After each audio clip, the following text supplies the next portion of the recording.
తెనుగోళ్ళు ఇచ్చిన శిల్పక పండ్లు తేనె మామిడి పండ్లు తీయంగా తిందామె తీరొక పండ్లు సిలక నేరేడి పండ్లు కాపంలో ఇచ్చిన మక్క కంకులు అవి పాల కంకులు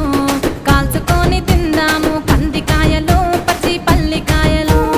గుజారి గుజారి మామిళ్ళ కిందో నల్ల మామిళ్ళ కింద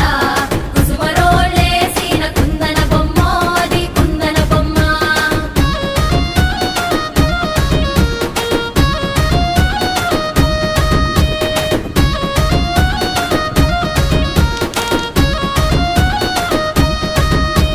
బెస్తోలు పెట్టిన పచ్చి చేపలు అవి వట్టి చేపలు